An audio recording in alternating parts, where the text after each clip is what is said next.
الحمد لله رب العالمين والعاقبة للمتقين والصلاة والسلام على رحمة للعالمين وعلى آله وأصحابه وأولياء أمته أجمعين. أما بعد فقد قال الله تبارك وتعالى في القرآن المجيد والقرآن الحميد: أعوذ بالله من الشيطان الرجيم. بسم الله الرحمن الرحيم. يا أيها الذين آمنوا كتب عليكم الصيام كما كتب على الذين من قبلكم لعلكم تتقون أياما معدودات.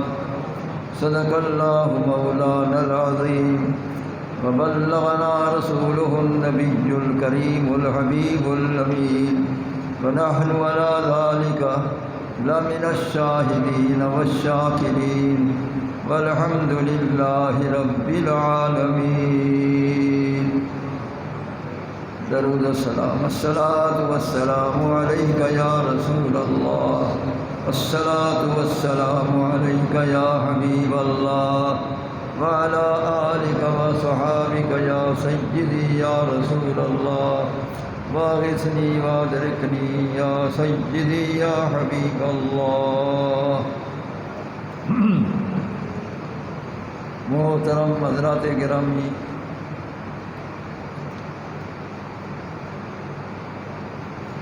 آج جمعۃ الوداع ہے، آخری جمعہ ہے، رمضان شریف کا مہینہ ہم سے رخصت ہو رہا ہے. یہ الوداعی چند دن ہیں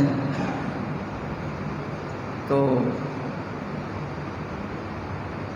رخصت ہو رہا ہے، یہ جا رہا ہے. لیکن جو اللہ تعالیٰ کے نیک صالحین بندے ہوتے ہیں وہ اس کے الوداعی ایام میں بہت گریہ زار ہوتے ہیں، روتے ہیں کہ یا اللہ یہ مبارک مہینہ ہم سے جدا ہو رہا، یہ بابرکت مہینہ ہم سے جدا ہو رہا ہے. اس کی برکتیں نرالی، اس کے ثواب نرالے کہ اگر ایک نفل پڑھو تو سنت کا ثواب، سنت پڑھو تو فرض کا ثواب، اگر فرض پڑھو تو 70 فرض کا ثواب. ایسے برکتوں کو یاد کر کے اللہ کے نیک بندے روتے ہیں کہ یہ برکتیں پھر سال کے بعد آئیں گی، شاید ہم زندہ ہوں گے کہ نہیں. وہ اس کی برکتوں کو یاد کر کے روتے ہیں اور ان کے ثواب کو یاد کر کے روتے ہیں. اللہ تعالیٰ کی طرف سے روزانہ اعلان ہوتا ہے، آسمانی دنیا پر ذات خداوندی کی جلوہ گری ہوتی ہے اور حکم ہوتا ہے کوئی ہے مانگنے والا جس کو عطا کروں، کوئی ہے بخشش طلب کرنے والا جس کو بخش دوں، کوئی ہے رزق طلب کرنے والا جس کو رزق عطا کروں. یہ اعلان ہوتا ہے اللہ تعالیٰ کی طرف سے. تو یہ ساری برکتیں اللہ تعالیٰ نے رمضان شریف میں عطا فرمائیں.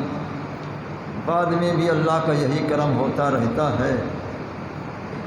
لیکن اللہ کے نیک بندے جس طرح کوئی وفادار دوست، سچا دوست، وفادار دوست اگر وہ جدا ہو جائے تو دوست کو دوست کی جدائی سے غم ہوتا کہ میرا بڑا وفادار پیارا دوست مجھ سے جدا ہو چکا ہے.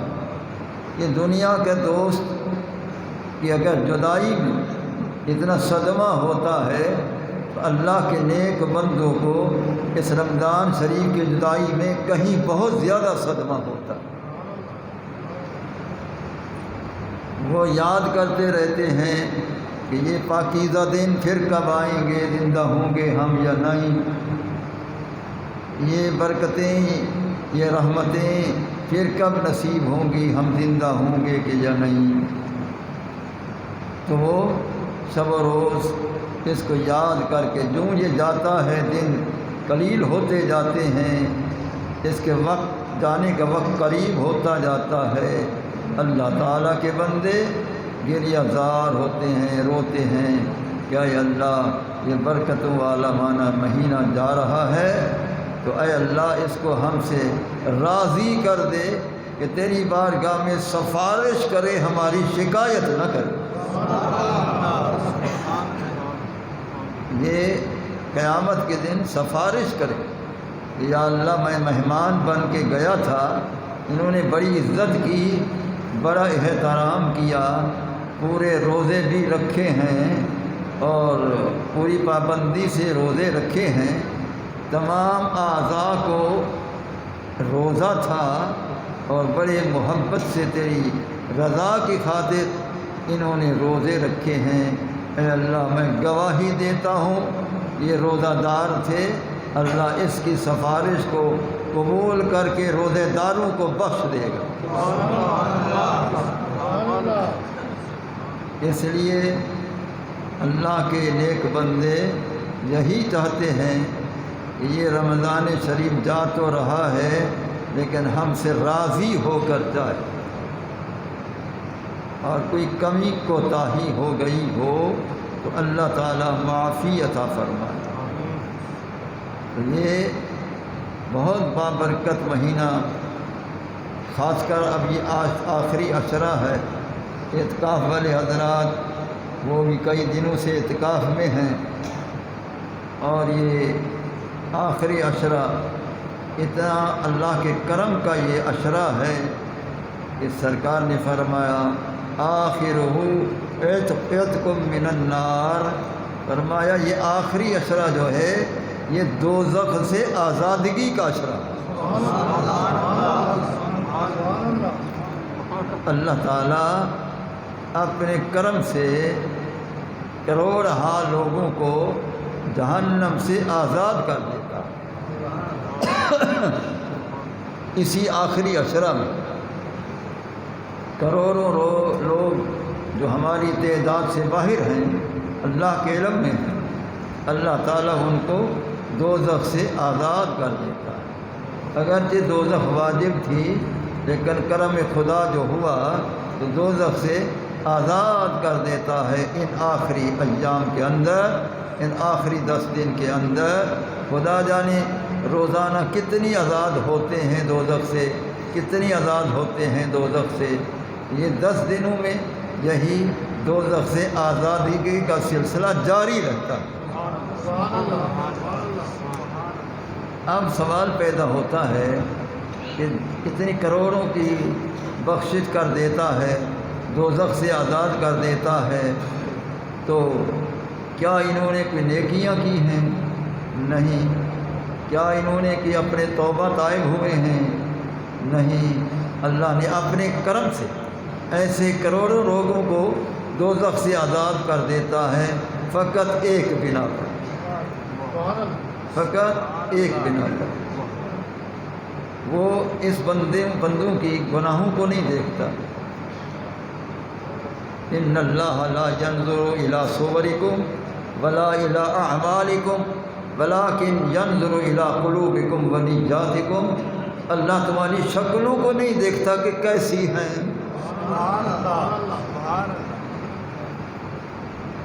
اللہ تعالیٰ تمہاری صورتوں کو نہیں دیکھتا کہ کیسی ہیں، ولیکن ینظر الی قلوبکم ونیاتکم، اللہ تعالیٰ تمہارے دلوں کو دیکھتا ہے کہ یہ دل میرے اور میرے محبوب کے ہو چکے ہیں کہ نہیں ہو چکے۔ ولیکن ینظر الی قلوبکم ونیاتکم، وہ تمہارے دلوں کے اندر جو خالص نیت ہے وہ اس کو دیکھتا ہے۔ جو تمہارے دل ہیں وہ ان کو دیکھتا ہے کہ یہ دل میرے محبوب اور میری محبت میں وابستہ ہیں کہ نہیں۔ جن کے اندر اس کے رسول ہوتا ہے ان دنوں پر اللہ کی نگاہ رحمت ہوتی ہے، اس لیے اللہ تعالیٰ اس نسبت کے صدقے بخش دیتا ہے، اس نسبت کے صدقہ میں بخش دیتا ہے۔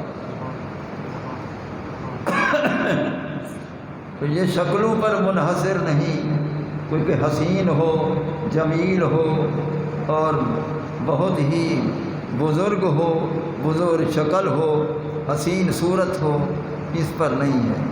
اگرچہ شکل سادہ ہو، اگرچہ صورت سادہ ہو، دل حب مصطفیٰ سے، عشق مصطفیٰ سے آباد ہو تو اس کا بیڑا پار ہو جاتا ہے۔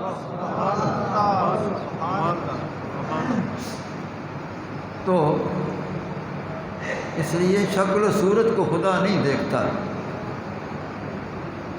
اگر شکل و صورت کو دیکھتا تو حضرت بلال کی صورت کو دیکھو کہ کس طرح سادہ صورت تھے، لیکن وہی بلال قیامت والے دن رسول اللہ صلی اللہ علیہ وسلم کی جو اونٹنی ہوگی، آگے اس کی اونٹنی ہوگی خادم کی صورت میں، وہ بھی جنت میں داخل ہوگا۔ تو اللہ تعالیٰ نے ان کو یہ شان عطا فرمائی ہے، شکل کو نہیں دیکھا، دل کو دیکھا کہ بلال کا دل کتنا وابستہ ہو چکا ہے۔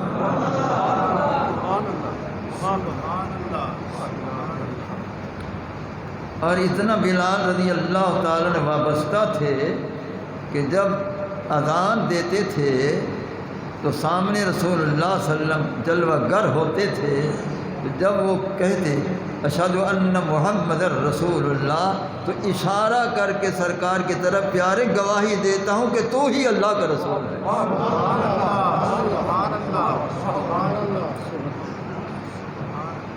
اذان کے اندر جب وہ فرماتے تھے اشہد ان محمد رسول اللہ تو اشارہ کرتے تھے کہ اے اللہ کے رسول تو ہی رسول ہے، تیری شہادت، تیری گواہی میں دے رہا ہوں، تو گواہ ہو جا، میں تیری گواہی دے رہا ہوں۔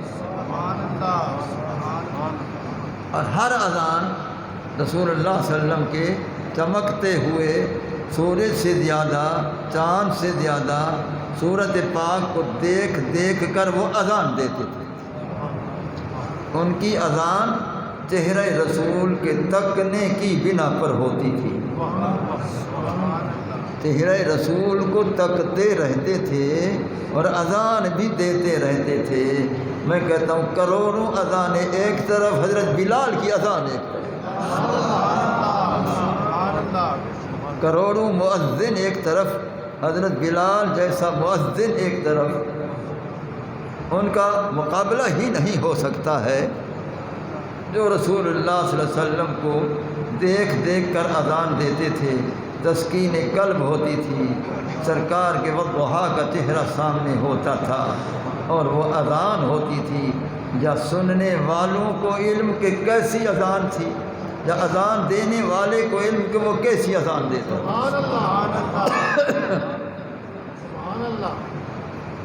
حالانکہ وہ اشہدو کی بجائے اشہدو فرماتے، اللہ کو ان کی یہی ادا بھی پسند ہو گئی۔ تو حضرت بلال رضی اللہ تعالیٰ عنہ اسی طرح سرکار کی غلامی میں رہے اور مؤذن رسول کا خطاب مل گیا، اور وہ مؤذن رسول ہی بن کر رہے۔ جب رسول اللہ صلی اللہ علیہ وسلم عالم دنیا کے اندر الوداع فرمائی، میں نے پہلے عرض کیا کہ وفادار دوست اگر جدا ہو جائے تو اس دوست کو بڑا غم ہوتا ہے۔ جب رسول اللہ صلی اللہ علیہ وسلم الوداعی فرما رہے تھے تو صحابہ کرام کو بڑا غم ہوا، بلکہ بعض صحابہ نے اللہ سے عرض کی اللہم اذھب بصری، اے اللہ اب ہماری آنکھیں لے لے کہ محبوب کے سوا ہم کسی کو دیکھنا نہیں چاہتے۔ تو وہ صحابہ کرام کے لیے بہت بڑا امتحان کا وقت تھا بلکہ سیدہ فاطمہ الزہرا رضی اللہ تعالی عنہا فرماتی ہیں صبت علی مصائب لو انہا صبت علی الایام سرن لیالیا، فرمایا جو میرے ابا جان کے الوداع کرنے سے میرے اوپر جو مصیبت آئی ہے، پریشانی آئی ہے، اگر یہ مصیبت دن پر آ جاتی تو دن بھی رات ہو جاتی۔ تو سیدنا بلال رضی اللہ تعالی عنہ نے جب دیکھا کہ رسول اللہ صلی اللہ علیہ وسلم اب روض اطہر میں تشریف لے گئے ہیں، تو کچھ ایام کے بعد حضرت بلال نے مدینہ المنورہ سے ہجرت کر لی کہ اب میں جس کو دیکھ دیکھ کر اذان دیتا تھا اب میں کس کو دیکھ کر اذان دوں۔ انہوں نے ہجرت کری اور وہ حبشہ تشریف لے گئے۔ کافی عرصہ ہوا واپس تشریف نہ لائے، اور حبشہ میں ہجر رسول میں گزار رہے، سرکار کے ہجر میں وہ گزار رہے۔ اب کافی عرصہ جب ہوا تو رسول اللہ صلی اللہ علیہ وسلم حبشہ میں حضرت بلال کو زیارت کرائی، فرمایا بلال تو نے مجھے بھلا دیا،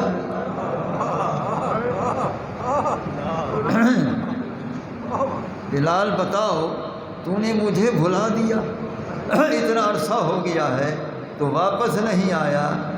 پیارے کیا کرو، تجھے دیکھ دیکھ کر میں اذان دیتا تھا، اب میں کس کو دیکھ کر اذان دیتا، اس لیے میں ادھر آ گیا ہوں۔ فرمایا اب میں تمہیں لینے آیا ہوں کہ تو میرے پاس آ جا۔ یہ واقعہ بے شک اسی طرح ہے، میں نے اس سے بڑے کمالات ثابت کیے۔ یہ واقعہ اسی طرح میں نے بڑے کمالات ثابت کیے۔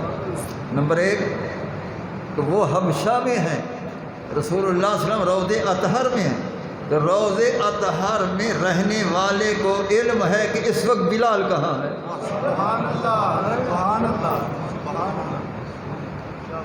سرکار کو علم ہے کہ اس وقت بلال کہاں ہے۔ جس بلال کا رسول اللہ صلی اللہ علیہ وسلم کو روضے شریف میں علم ہے، اسی روضے شریف والے کو ہر غلام کے ٹھکانے کا اور رہنے کا علم ہے کہ کوئی کہاں ہے، فلاں کہاں ہے، فلاں کہاں ہے، سرکار کو سب کا علم۔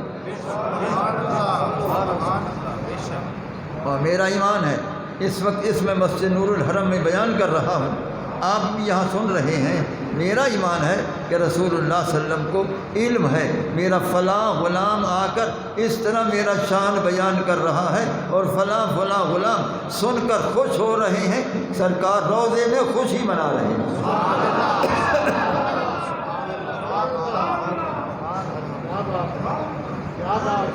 اب میں نے یہ لفظ کہا ہے کہ رسول اللہ روضے میں خوشی منا رہے ہیں، اس کا ثبوت کیا ہے کہ ہم تو یہاں خوشی منا رہے ہیں، آپ سبحان اللہ کہہ رہے ہیں، جو بھی داد دے رہے ہیں، کچھ بھی کر رہے ہیں، میں تقریر کر رہا ہوں۔ اب میں نے کہا رسول اللہ صلی اللہ علیہ وسلم روضے میں خوشی مناتے، اس کی دلیل ہونی چاہیے، میری ہر بات کی دلیل ساتھ ہوتی ہے۔ تو علامہ یوسف نبہانی رحمۃ اللہ تعالی علیہ نے جواہر البحار کے اندر نقل فرمایا انہ صلی اللہ علیہ وسلم یسر بطاعت امتہ فی روضۃ المنورہ، رسول اللہ صلی اللہ علیہ وسلم روض اطہر کے اندر اپنے ہر غلام کی نیکی پر دیکھ کر خوشیوں کا اظہار کرتے، اور سرکار کے ذکر جیسی نیکی کوئی نہیں، رسول اللہ صلی اللہ علیہ وسلم کے ذکر خیر جیسی کوئی نیکی نہیں ہے۔ اس لیے میں بڑی نیکی کر رہا ہوں کہ میں نفل نہیں پڑھ رہا، کوئی عبادت نہیں کر رہا، جو افضل عبادت ہے حب مصطفیٰ، ذکر مصطفیٰ، میں وہ کر رہا ہوں، اور یہ میری اعلیٰ ڈیوٹی ہے رسول اللہ کی طرف سے کہ میں ان کا نام لیوا ہوں اور ان کا شان بیان کرتا ہوں۔ اب یہ درس ہو رہے ہیں جو روزانہ ان کے پاس بھی آتا ہوں، گھنٹہ بیان کرتا ہوں، اس دن ہر جمعہ بھی یہاں بیان کرتا ہوں، یہ میری اعلیٰ ڈیوٹی ہے، کوئی کس کی ڈیوٹی میں، کوئی کسی ڈیوٹی میں، میں رسول اللہ کی تعریف کرنے کی ڈیوٹی میں ہوں۔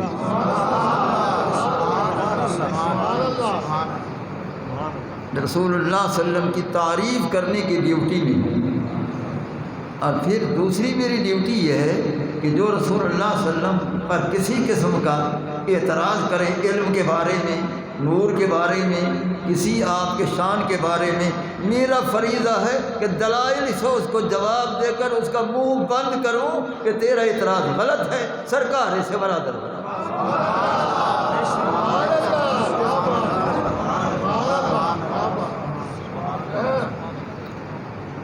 تو پہلا مسئلہ میں نے ثابت کیا کہ رسول اللہ صلی اللہ علیہ وسلم کو روض اطہر میں علم کہ اس وقت بلال کہاں ہے۔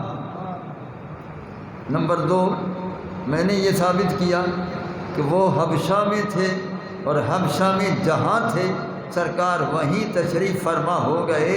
تو یہ روض اطہر سے مدینہ پاک سے حبشہ تک کس سواری پر گئے تھے؟ وہ کسی سواری کے محتاج نہیں ہیں، وہ اپنی پرواز نبوت سے گئے بھی صحیح، واپس آ بھی گئے۔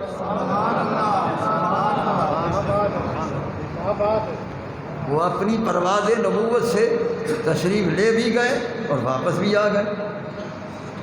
تو لوگ کہتے ہیں کہ بغیر سواری کے بھی سفر ہوتا ہے، میں نے کہا بھی ہوتا ہے۔ تو یہ روض شریف والے بھی سفر کرتے ہیں، میں نے کہا بھی کرتے ہیں۔ یہ کیسے ہو سکتا ہے؟ میں نے کہا یہ ایسے ہو سکتا ہے کہ شب معراج کا واقعہ سارا پڑھ لو کہ انبیاء علیہ السلام مسجد اقصیٰ میں سارے کے سارے آئے تھے، کس سواری پر آئے تھے؟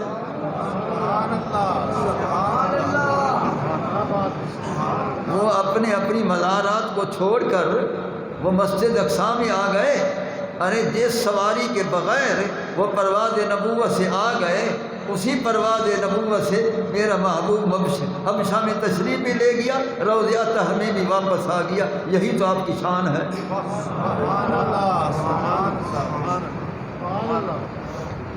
تو یہ مسئلہ بھی میں نے ثابت کیا۔ دوسرا مسئلہ یہ ثابت کیا کہ رسول اللہ صلی اللہ علیہ وسلم جس پر کرم فرماتے ہیں بلانے کا تو بلا بھی لیتے ہیں۔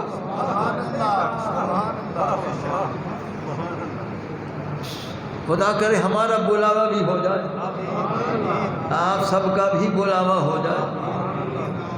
تو رسول اللہ صلی اللہ علیہ وسلم جس پر کرم فرماتے ہیں تو بلاوا بھی فرماتے ہیں۔ آتے ہیں وہی جس کو سرکار بلاتے ہیں، محبوب کی محفل کو محبوب سجاتے ہیں، آتے ہیں وہی جس کو سرکار بلاتے ہیں۔ آپ بھی اتنی تعداد میں آئے بیٹھے ہیں، کوئی کس بستی سے آیا، کوئی کہاں سے آیا، کوئی کہاں سے آیا، اتنا دم غفیر یہ کیوں آئے ہیں؟ کسی نے بلایا ہے، آ جاؤ آ جاؤ، میرا شان سن لو، آ جاؤ۔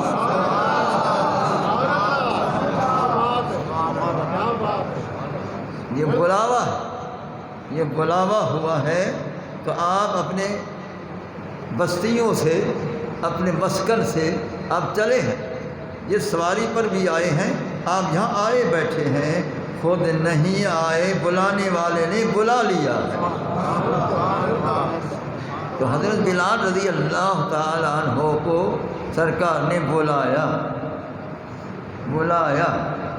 اور بلایا کس طرح بلایا؟ خود تشریف لے جا کر بلایا، خود تشریف لے جا کر بلایا۔ تو رسول اللہ صلی اللہ علیہ وسلم تشریف لے جا کر بھی بلاتے ہیں، جس طرح حضرت بلال کے پاس تشریف لے جا کر سرکار نے بلایا۔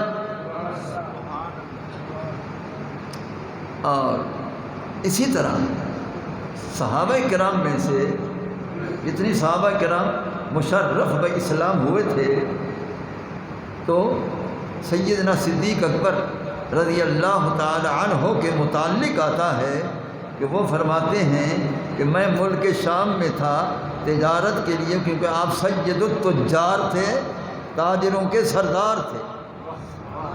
حضرت ابوبکر صدیق تاجروں کے سردار تھے، سید التجار تھے۔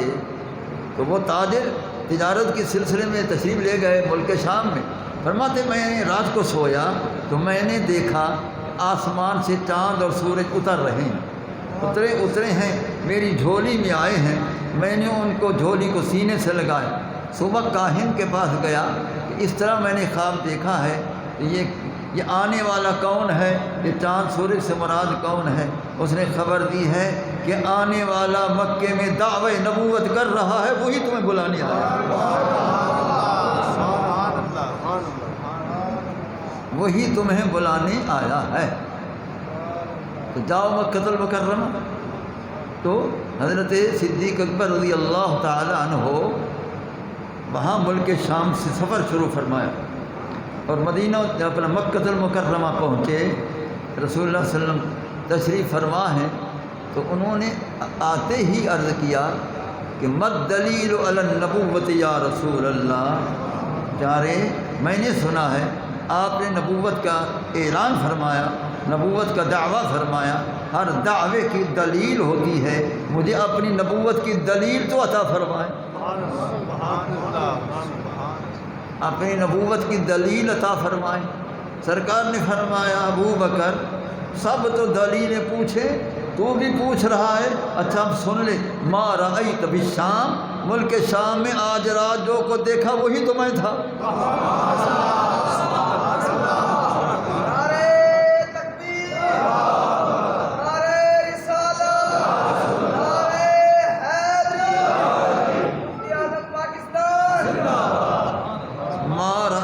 شام جو کچھ آج رات تو نے ملک شام میں دیکھا وہی تو میں تھا، چاند بن کر آیا تو میں تھا، سورج بن کر آیا تو میں تھا، تجھے لینے آیا تو میں تھا، تو خود نہیں آیا میرا بلایا ہوا ہے۔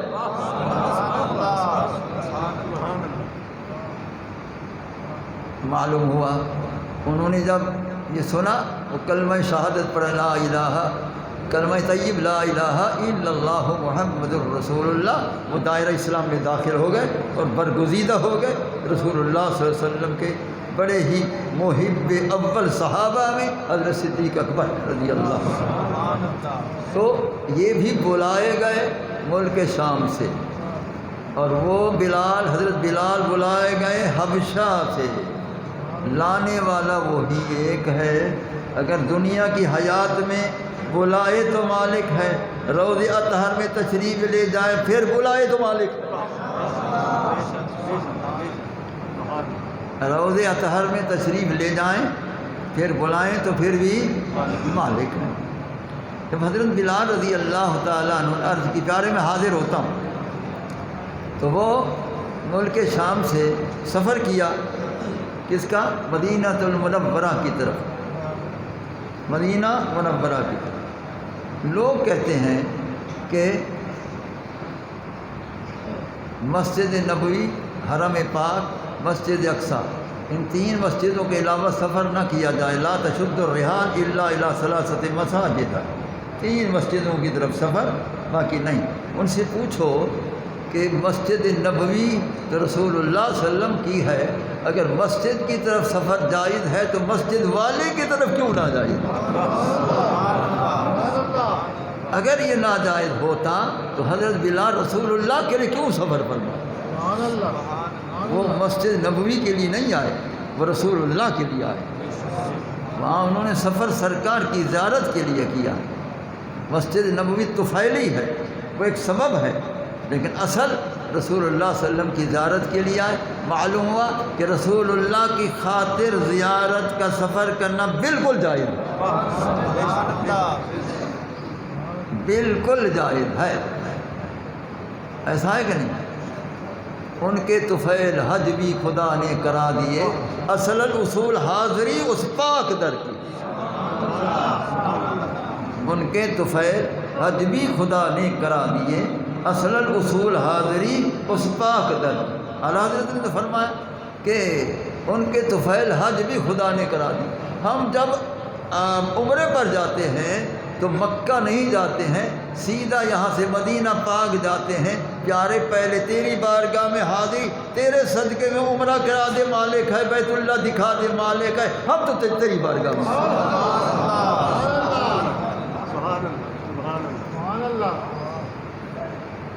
تو سیدھا سفر مدینہ منورہ کا، رسول اللہ صلی اللہ علیہ وسلم کی زیارت کا۔ تو حضرت بلال رضی اللہ تعالیٰ عنہ سفر کرتے کرتے کرتے پہنچ گئے۔ جب مدینہ المنورہ پہنچے تو اتنی دنوں کا جدائی کا مسئلہ تھا، الوداعی تھی، کتنا وہ روئے ہوں گے۔ وَضَعَ خَدَّيْهِ عَلَى قَبْرِ النَّبِيِّ صلی اللہ علیہ وسلم، یہ الفاظ میں نے پڑھے کہ حضرت بلال نے کیا کیا، محبت میں برداشت نہ کر سکے، اپنے رخساروں کو رسول اللہ کی مزار سے متصل کر کے زار و قطار روتے رہے۔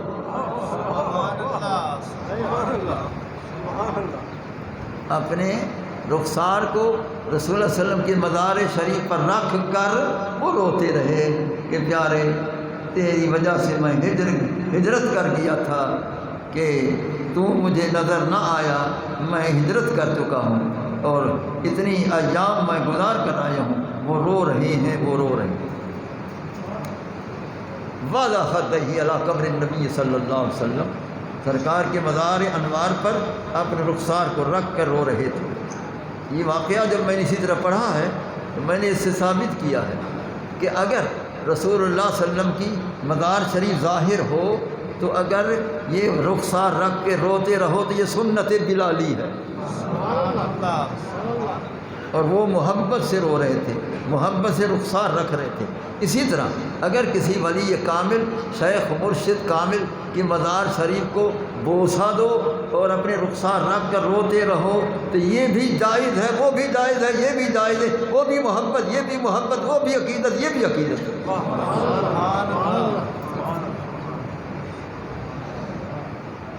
تو حضرت بلال رضی اللہ تعالی عنہ جس وقت پہنچ گئے، صحابہ کرام کو علم ہوا کہ حضرت بلال تشریف لے آئے ہیں، وہی مؤذن رسول جو رسول اللہ کی موجودگی میں اذان دیتے تھے، وہ آ گئے ہیں۔ اب صحابہ کرام کی خوشی کا انتہا نہیں تھا کہ آج مؤذن رسول حضرت بلال آ گئے ہیں، ان کی زیارت بھی کرتے ہیں، ان سے اذان بھی سنتے ہیں۔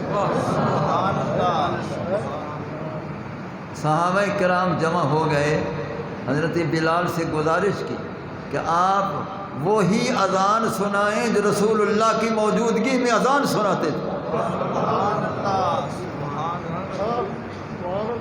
حضرت بلال نے فرمایا کہ لوگوں، تمہاری محبت بجا ہے اور میں اس کی قدر کرتا ہوں، لیکن بات یہ ہے کہ میں جس ذات کو دیکھ کر کلمہ شہادت پڑھتا تھا اذان میں، وہ ذات مجھے نظر نہیں آئے گی، میں اذان نہیں پڑھ سکوں،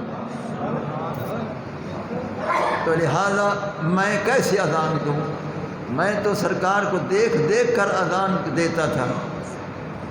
اب جب صحابہ نے دیکھا کہ ہماری بات تو نہیں مان رہے ہیں، اسی بنا پر تو اتنے میں حسنین کریمین تشریف لیا، حسنین کریمین تشریف لے آئے، فرمایا بلال ہم دونوں نواسۂ رسول ہیں، ہم حکم کرتے ہیں کہ نانا کریم کے موجودگی والی اذان ہمیں بھی سنا دیں۔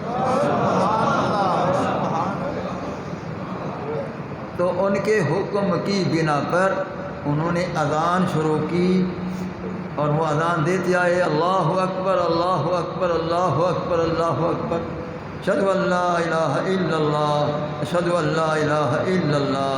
جب فرمایا نا اشہد ان محمد رسول اللہ، وہ سامنے دیکھا کہ سرکار نہیں نظر آئے، وہ بے ہوش ہو کر گر گئے اور بے ہوشی کے عالم میں ان کو لے گئے۔ تو یہ جدائی کا عالم تھا، یہ الوداعی کی وجہ تھی کہ حضرت بلال رضی اللہ تعالی عنہ جو ہیں وہ اذان نہ دے سکے اور وہیں بے ہوشی طاری ہو گئی۔ اس لیے جب محبوب جدا ہوتے ہیں تو محبین کا پھر یہی حال ہوتا ہے، محبین کا یہی حال ہوتا ہے۔ تو یہ شخص اور چلا تھا اپنے وطن سے کہ مسلمان ابھی نہیں تھا، وہ چلا کہ مدینہ منورہ پہنچوں، رسول اللہ صلی اللہ علیہ وسلم تشریف فرما ہوں گے تو میں زیارت بھی کروں گا اور میں کلمہ شریف بھی پڑھوں گا، جب سفر کرتے کرتے وہاں پہنچا تو حضرت مولا علی سامنے کھڑے تھے. فرمایا کہ آپ علی ہیں؟ فرمایا میں علی ہوں. رسول اللہ صلی اللہ علیہ وسلم کہاں ہیں؟ آپ نے فرمایا تیسرا دن ہے. رسول اللہ صلی اللہ علیہ وسلم روضے شریف کو آباد فرما چکے ہیں. تو وہ کیا کہتا ہے؟ پہلے کلمہ شریف پڑھتا ہے. کلمہ شریف پڑھ کے مسلمان ہو کر اللہ کی بارگاہ میں عرض کرتے ہیں اللہم اقبض روحی سریعا فواقع میتا. اے اللہ میں عرض کرتا ہوں کہ اب میری روح جلدی قبض کر لے، میں زندہ نہیں رہنا چاہتا.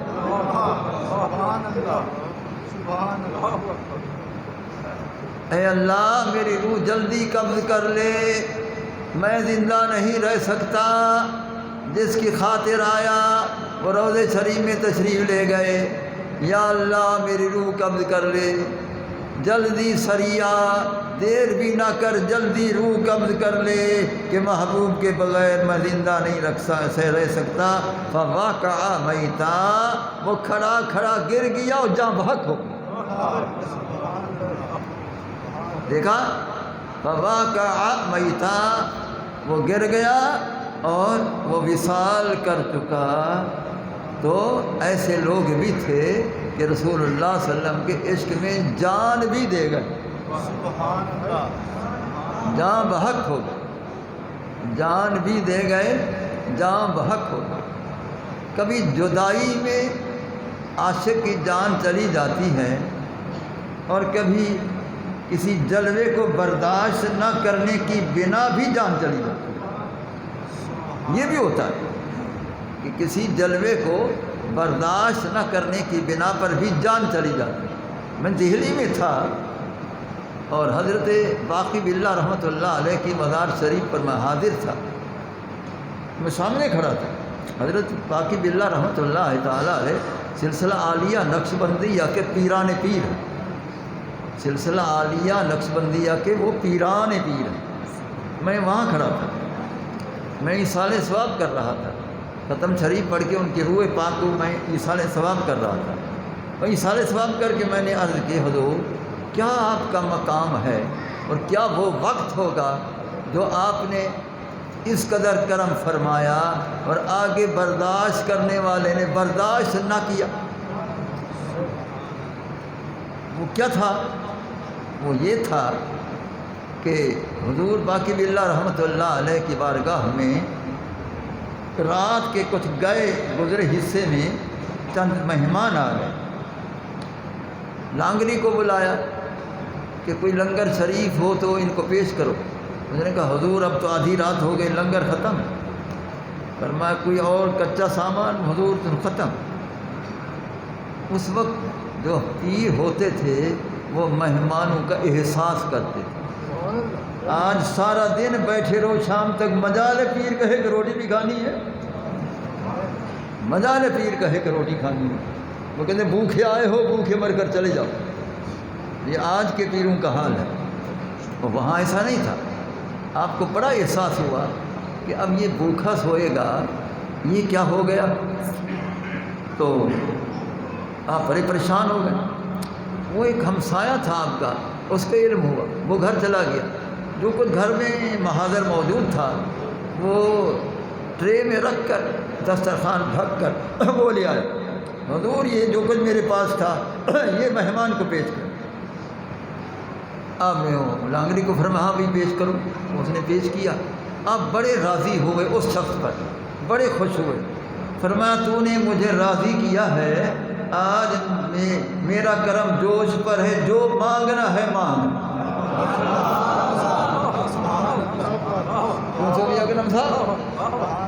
حضرت فرما رہے ہیں جو مانگنا ہے مانگ.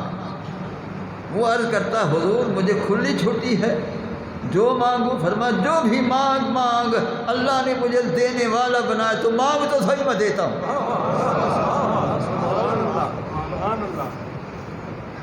پھر وہ دوسری مرتبہ عرض کرتا ہے کہ حضور میری یہ کھلی چھوٹی ہے. فرمایا کھلی چھٹی. پھر وہ تیسری مرتبہ عرض کرتا ہے حضور میرے لیے کھلی چھٹی ہے. فرمایا کھلی چھٹی ہے. وہ کہتا حضور میں اور کچھ نہیں چاہتا، یہی چاہتا ہوں اس وقت مجھے اپنے جیسا بنا دو۔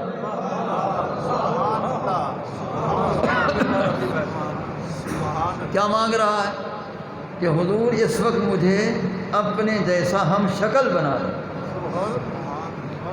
سرکار نے فرمایا اے اللہ کا بندہ، یہ بہت دشواری ہے، تو برداشت نہیں کرے گا، میں تو جو کچھ برداشت کیے ہوئے ہوں تو نہیں کرے گا، اس کو چھوڑ دے، کوئی اور مانگ۔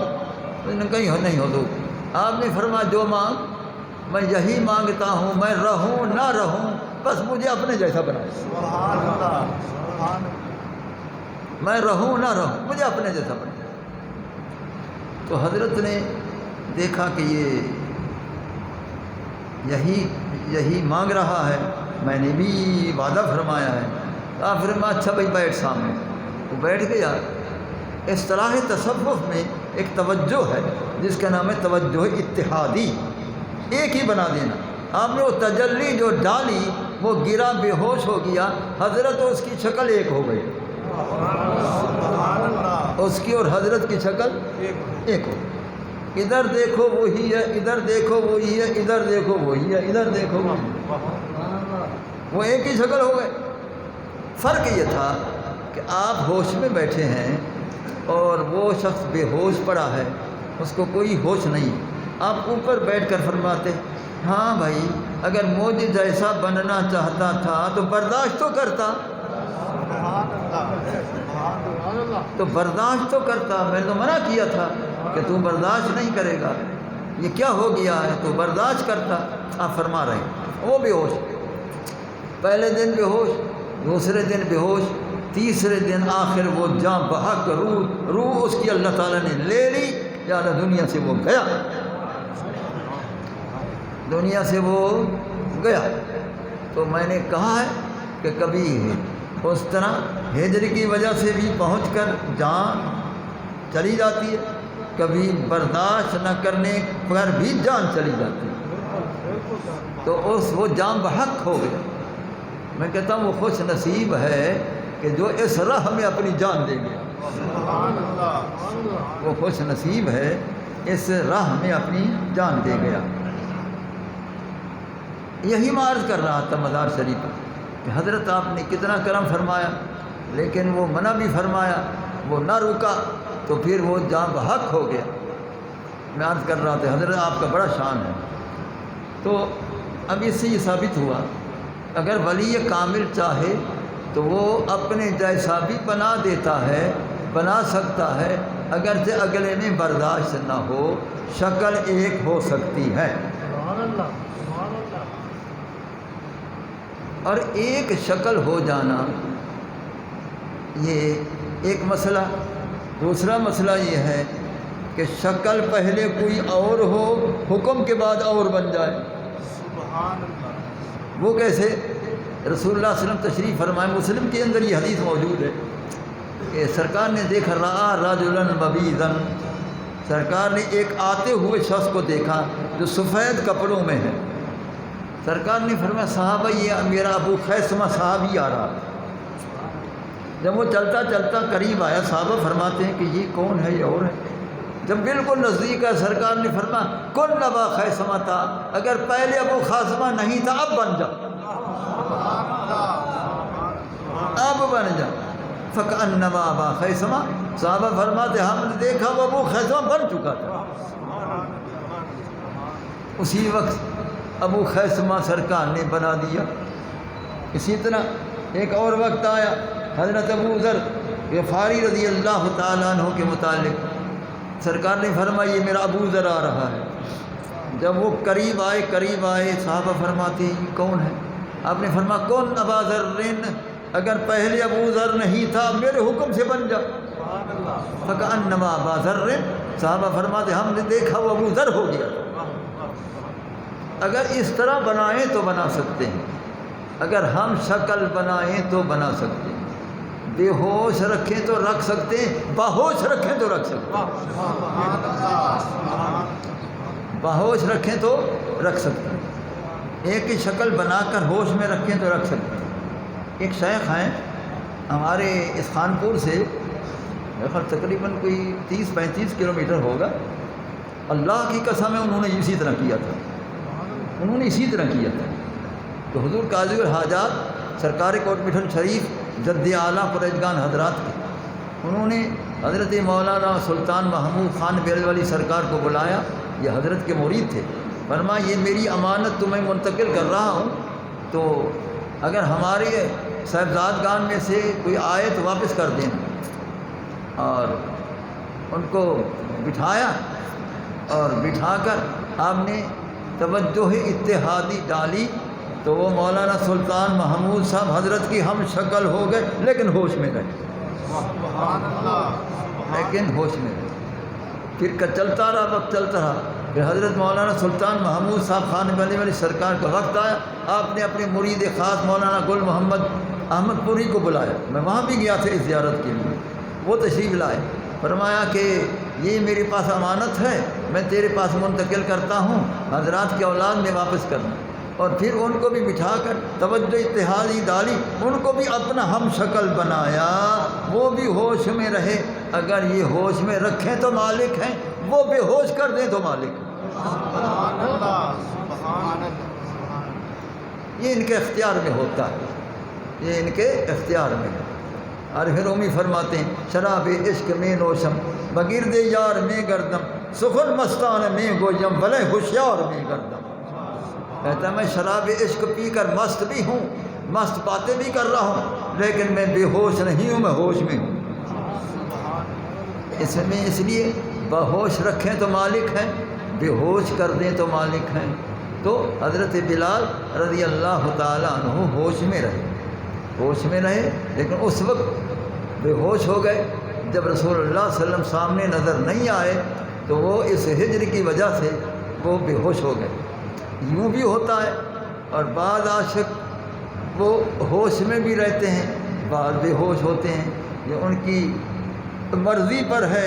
جس کو دیہا جس حال میں تو رکھے تیری بند پروری ہے، یہی میری زندگی ہے، یہی میری بندگی.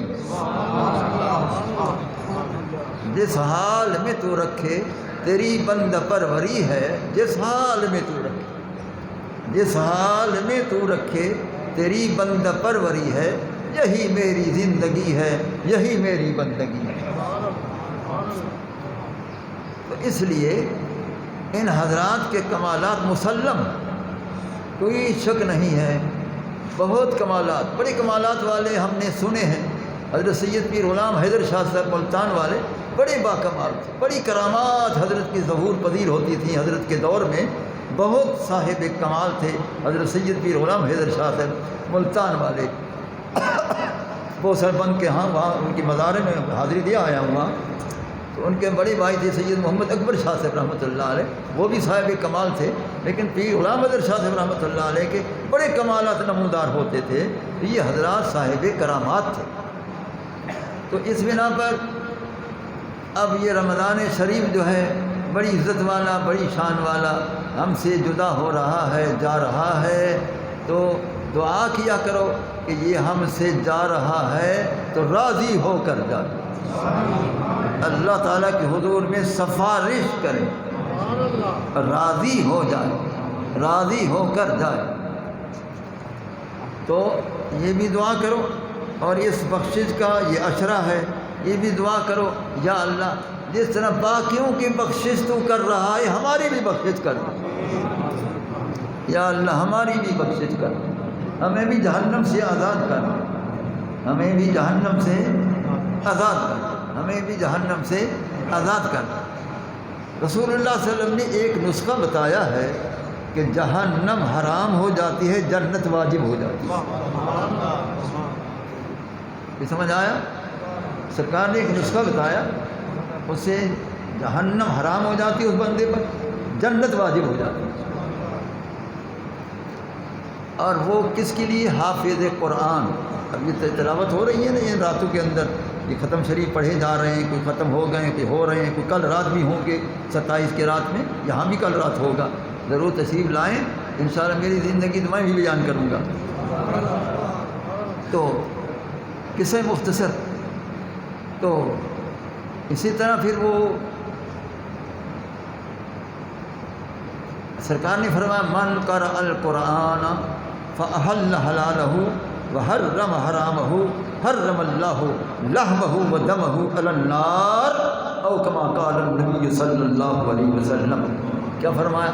سرکار نے فرمایا جس نے قرآن پڑھا، اتنے تلاوت ہو رہی ہے، لیکن قرآن کو جاننے والا ہو، یعنی اس کے ترجمے سے بھی واقف ہو، اس کی تفسیر سے بھی واقف ہو، فأحل حلالہ، قرآن مجید کی حلال چیزوں کو اس نے حلال سمجھا، وحرم حرامہ، قرآن مجید میں جو حرام چیزوں کو حرام کیا قرار دیا گیا ان کو حرام سمجھا، تو پھر کیا ہوگا؟ تو فرمایا کہ فأحل حلالہ وحرم حرام حرم اللہ لحمہ ودمہ علی النار، اللہ تعالیٰ اس حافظ قرآن جاننے والے کے گوشت کو، خون کو جہنم پر حرام کر دیتا ہے، جہنم حرام ہے، جنت واجب ہو جاتی ہے۔ اس لیے حافظ قرآن کو چاہیے کہ صرف وہ خالی تلاوت تو کر سکتا ہے تو ترجمہ بھی پڑھے، پتہ چلے کہ اللہ تعالیٰ نے کیا فرمایا، کیا فرمایا، یہ بھی پتہ چلنا چاہیے، اور تب یہ اس کا پابند ہوگا تو یہ رحمت ہوگی۔ والد صاحب رحمۃ اللہ تعالیٰ علیہ جب آپ یہ ختم شریف پڑھتے تھے، سبحان اللہ، ان جیسا تو میں نے قرآن ہی میں نہ سنا، اور 4 میل تک حضرت کی آواز جاتی تھی، 4 میل تک حضرت کی آواز جاتی تھی۔ تو آپ جب تلاوت فرماتے تو کچھ دیر کے بعد گریہ داری بہت دیر تک ہچکیاں بند جاتی تھیں، ہچکیاں بند جاتی تھیں، تو پھر وہ رکوع فرماتے، باقی رکعت پوری کرتے۔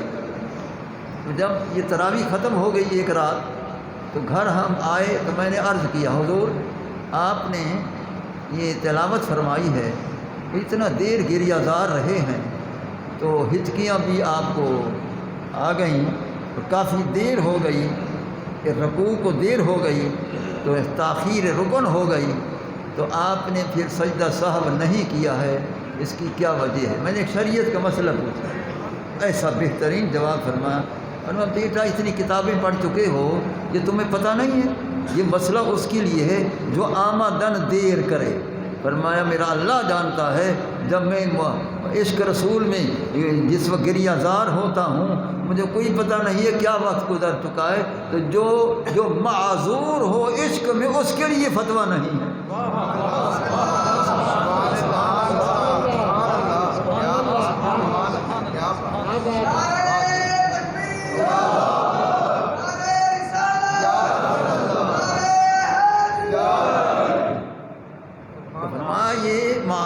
عشق میں معذور اس کے لیے نہیں ہے، یہ دوسرے جو آمدن ایسا کرے۔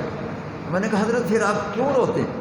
فرمایا 2 وجہ سے، کہیں اگر اللہ تعالیٰ کے آیات میں عذاب کا ذکر ہے میں ڈر سے روتا ہوں، خوف سے روتا ہوں، کہیں رسول اللہ صلی اللہ علیہ وسلم کے شان کا ذکر ہے میں سرکار کے شان کو سمجھ کر میں خوشی سے روتا ہوں، خوشی سے بھی رونا آتا ہے اور وہ خوف سے بھی آتا ہے، اس وجہ سے، کیونکہ فرمایا اللہ کا فضل ہے کہ جتنا میں پڑھتا جاتا ہوں مجھے سب علم ہوتا ہے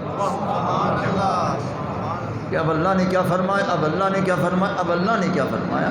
تو پڑھنا ہو تو ایسے حافظ قرآن کو، پڑھنا ہو تو ایسے حافظ قرآن کو۔ بہرحال قصہ مختصر کہ اب کل 27 کی رات ہے، لیلۃ القدر کی رات ہے، بڑی بخشش کی رات ہے، بڑی رحمت کی رات ہے۔ کل کے فضائل کل کی رات کے لیے ہیں، اگر میری زندگی رہی تو انشاءاللہ میں حاضر ہوں گا ختم شریف کے وقت۔ تو حافظ صاحب جو پڑھ رہے ہیں حافظ محبوب احمد صاحب، ان کا ختم شریف ہوگا، پھر ان کی دستار بندی ہوگی، پھر وہ اس کے بعد پھر دعا ہوگی، دعا کے بعد پھر میرا بیان ہوگا، جتنی دیر اللہ رسول چاہے گا وہ بیان جاری رہے گا۔ تو کل بھی سننا یہ کیسی بابرکت رات ہے جس کو لیلۃ القدر کہا جاتا ہے۔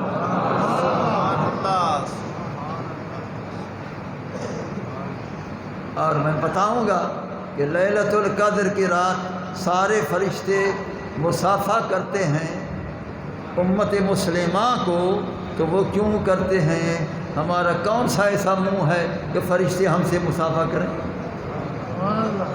اور پھر میں اس وقت بتاؤں گا کہ جبریل علیہ السلام جب مصافحہ کرتے ہیں تو کون سی نشانی ہے کہ پتہ چل جائے کہ جبریل آیا ہے، مجھے مصافحہ کر چکا ہے؟ سبحان اللہ، کیا بات! وہ انشاءاللہ کل زندگی میری تو میں کل بتاؤں گا۔ جن حضرات نے کل تشریف لانا ہو ضرور تشریف لائیں، جو کچھ میں نے بیان کیا ہے اللہ تعالیٰ اپنی بارگاہ میں قبول فرمائے۔ اللہم احینا علی محبتک وعلی محبت حبیبک وامتنا علی محبتک وعلی محبت حبیبک، تقبل منا انک انت السمیع العلیم وتب علینا انک انت التواب الرحیم۔ صلی اللہ تعالی علی خیر خلقہ سیدنا مولانا محمد وعلی آلہ وصحابہ واہل بیتہ وعترتہ وعلماء ملتہ واولیاء امتہ اجمعین، آمین آمین آمین برحمتک یا ارحم